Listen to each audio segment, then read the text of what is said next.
Seluruh usahanya pengen berhasil. Tapi kalau andaikan soal hasilnya, tetapi faktanya kan tidak. Bahkan sejak orang menikah saja kan doanya berkeadaan situasi kita negatif. Maka hidupnya selalu antara dua itu. Maunya kita kan selalu sukses terus, enak terus, ya, untung terus, tidak pernah rugi, tidak pernah kepleset, tidak pernah celaka, ya, selamat terus, ya. Kalau perlu itu mudah terus, orang tua gitu. Ya tuh, untungnya untung terus, rambutnya, ya, tidak perlu obat anti aging, pokoknya selalu kenceng, glowing, maunya kan kita begitu. Tapi mana ada? Nah, maka jelas kalau kemudian hasil usaha dalam puasa kita nggak ada diskusi, selesai dari dulu. Faktanya kan tidak. Cuma seringkali kita kemudian menghukumi orang dengan sudut pandang hasil. Yang terjadi apa? Ruwet. Bahkan menghukumi diri sendiri dari sudut pandang hasil, kita stres. Karena mengatakan begini, pas ngerti ngono, kalau tahu saya rugi, mending saya tidur di rumah. Iya kan? Lalu saya tahu kalau dia akan rugi itu dia siapa? Dia kemudian lupa bahwa seluruh aktivitas yang dilakukan dalam rangka melaksanakan tugas sebagai suami, tugas sebagai istri, tugas sebagai pimpinan, apapun hasilnya, bahwa itu semua adalah ibadah yang sudah dicatat oleh Allah dan punya nilai pahala, meskipun tidak ada hasilnya. Kan selesai kalau begitu.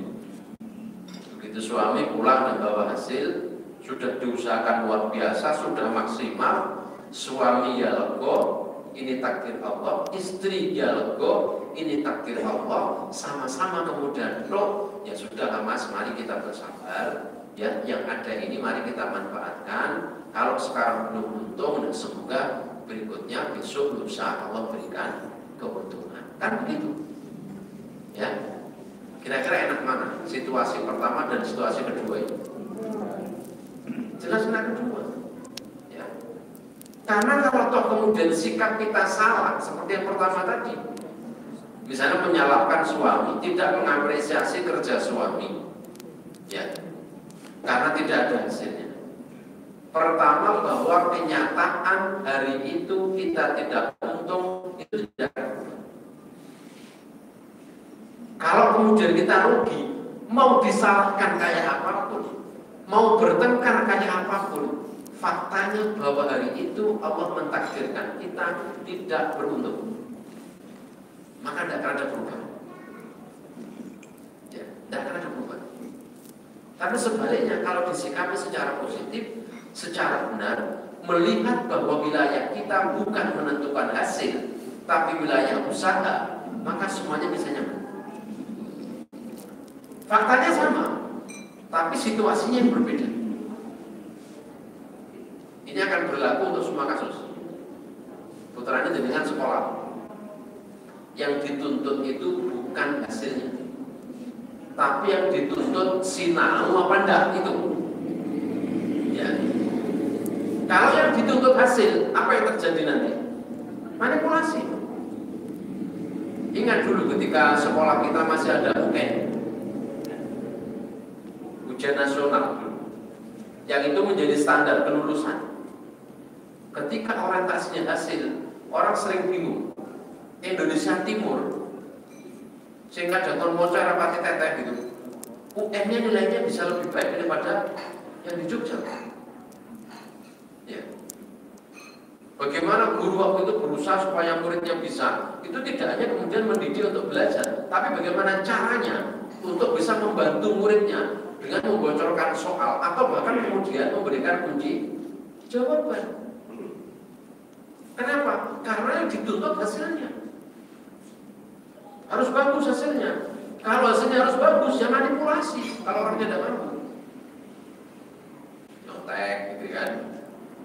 Ya, terpek, itu yang terjadi. Tapi kalau yang dituntut adalah kerjanya, Yang penting kamu belajar ya. Yang penting kamu sinau.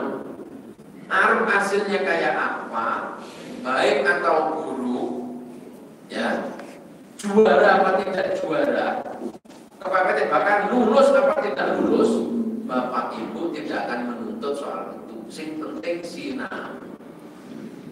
Tapi rumusnya Allah tidak akan keliru, manjada wajah. Ya, yang namanya usaha gak akan membohongi hasil. Kalau usahanya baik, insya Allah lah. Kalau toh tidak 100 ya hasilnya itu pasti nyerempet sedikit kan. Ya. Kok kenapa kok gak 100 Pak? Memang harus begitu. Kalau semuanya 100, orang-orang lama-lama jadi tutan. Ya, bisa us pokoknya ini waktu ini mesti ganti. Oleh itu nanti lama-lama dia melupakan merasa dirinya mampu dan berkuasa. Itu bahaya kan? Makanya kita itu diingatkan Allah. Para ulama itu bahkan begini.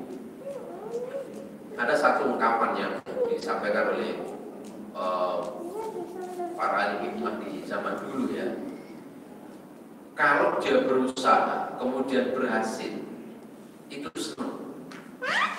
Tapi kata beliau ini, senangnya berapa? Kalau di persentase itu ya 1 lah. Senangnya 1. Tingkat kebahagiaan itu skalanya 1. Tapi kata beliau, kalau kemudian saya berusaha dan hasilnya tidak sesuai dengan yang saya harapkan, saya juga senang. Bahkan skala kebahagiaannya itu naik 10 kali lipat. Jadi kalau saya gagal, itu saya bahagia, bahkan bahagia sekali. Kalau berhasil, ya saya bahagia, tapi skalanya 1 saja. Kenapa kok begitu? Cara wali itu memikirnya beda kali kalau penjenengan itu mikirnya para wali itu tadi. Kenapa katanya? Ditanya kenapa kok begitu? Karena ketika saya kemudian gagal, itu sesungguhnya Allah menunjukkan dengan sangat nyata betapa kita ini adalah hamba yang lemah yang tidak punya kuasa. Dan Allah itu maha segalanya, menunjukkan kuasanya ya dengan sangat nyata. Itu justru memang dalam kegagalan. Jadi orang itu sadar kelingan Gusti Allah itu biasanya dia gagal. Jubir wali babrak bundas gitu ya. Terus kelingan ya Allah. Ya Allah itu biasanya menjungkel-jungkel ya Allah. Ya Allah. Ya tadi begitu. Hasil-hasil ya Allah. Wakil sertup dong ya. Faktor belum. Ketika kondisi mana tadi Wakil Allah jadi sukses. Wah, itu biasa nih. Sombongnya sing metu. Jadi aneh ngono ya kaya aku, banyak aku beda. Urusan mereka. Ya. Nah, itu terus akhirnya itu sombongnya metu. Jadi itu yang bahaya. Maka para ulama zaman dulu ketika beliau gagal itu nggak membuat kebahagiaannya hilang. Dan normalnya kita justru ingat Allah itu dalam situasi di bawah, bukan di atas. Nah, yang pernyataannya gini, mungkin kita nggak se-ekstrim itulah. Ya umumnya orang itu jenenge gagal itu ya susah gitu. Nah, suksesnya itu senang itu normal. Mungkin ada orang jenengan komodel ini kayak para ulama zaman ini gagal malah senang dikira stres. Gagal malah senang, lalu piring separuh gitu, repot gitu. Yang umumnya kita susah lah, tidak apa-apa. Tetapi susahnya kita dalam porsi. Kalau kemudian terus ya apa yang harus disusahkan? Semua juga ketentuan Allah. Orang bisa berhasil ya ketentuan Allah, tidak berhasil ya ketentuan Allah. Ya sama saja nilainya sebenarnya. Sama-sama nilainya. Cuma masalahnya bagi kita, nah sukses itu kan juga kepenak. Nah orang kasih itu jauh kosong kan, itu bikin kita menjadi tidak. Tapi pada hakikatnya itu sama. Kenapa pula kemudian kita tidak boleh untuk iri kepada orang lain? Ya karena itu. Apa yang diireni gitu? Wong orang berhasil lebih baik dari kita, lebih sukses dari kita. Wong itu semua juga ketentuan Allah. Kalau lalu hati kita menjadi iri, apalagi pengen orang lain itu hancur dan kita ingin menjadi lebih sukses daripada orang lain, itu sama orang dengan menentang takdirnya. Dia berhasil itu bukan karena dianya.